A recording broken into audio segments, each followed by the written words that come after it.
Hello everyone, welcome back to Memorable Stories.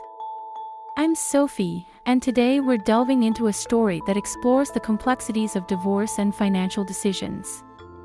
The story, titled AITA, Tricking My Ex-Wife During Our Divorce, by Everett Unit 4564, narrates a man's perspective on his divorce and the aftermath, focusing on their home and financial arrangements. Let's dive into the details and see what unfolds. The narrator says, "My ex-wife Becca is 7 years older than me and has retired after 35 years of teaching. We had our kids later in life, and she took 4 years off to stay home with them. I'm now 58, and 10 years ago, my ex decided that I wasn't the one she wanted in her life anymore.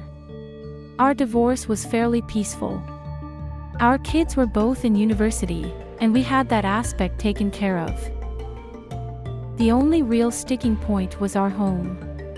I thought we should sell the house and each use the money to buy something smaller that would require much less maintenance.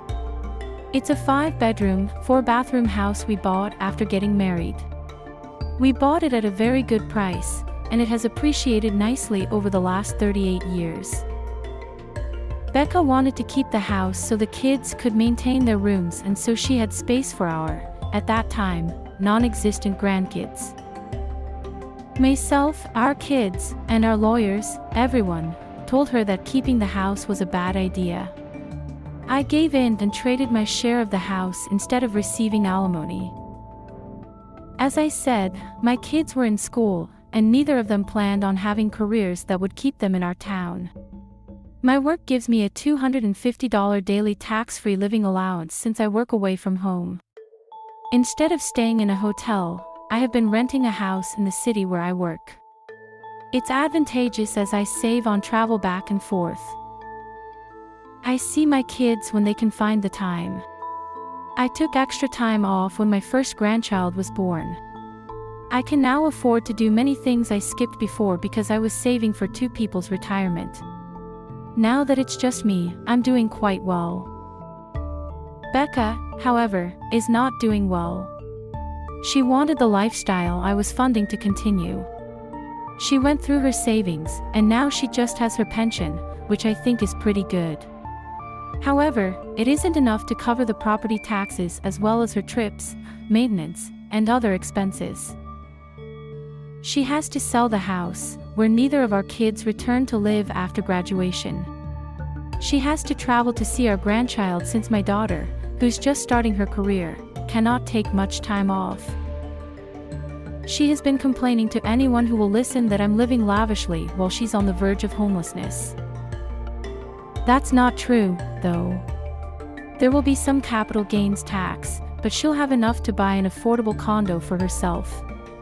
If she wants to keep the house, she could opt for a reverse mortgage, but I think that's a terrible idea. Part of her frustration might stem from the fact that I now have a girlfriend in her mid-30s, and she never found someone she thought was better than me. The man she dated after our breakup was supposed to be that person, but it didn't work out.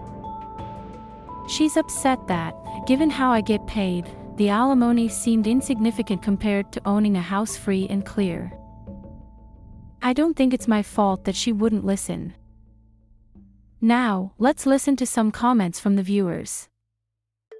User no_lavishness_3206 comments, NTA.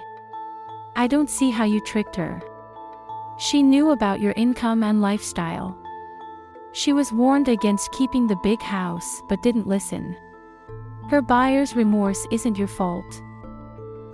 User Rarsam_mommy shares, when I divorced, I was close to military retirement. My ex would have gotten a portion of my retirement pay. We sold our rental property and I gave her a share of the profit, some savings, and support for 6 months, in exchange for not touching my retirement. It was the best financial decision I ever made. And user DeadBear65 says, NTA. Her financial choices and lack of accountability aren't your problem. Let her complain, but don't dwell on it. Focus on your own life. In summary, This story highlights the importance of making informed decisions during a divorce, especially regarding finances and assets. It shows how choices made during this critical time can have long-lasting effects. My advice? Always consider the long-term implications of your decisions and seek counsel if needed. Thank you for tuning in to Memorable Stories.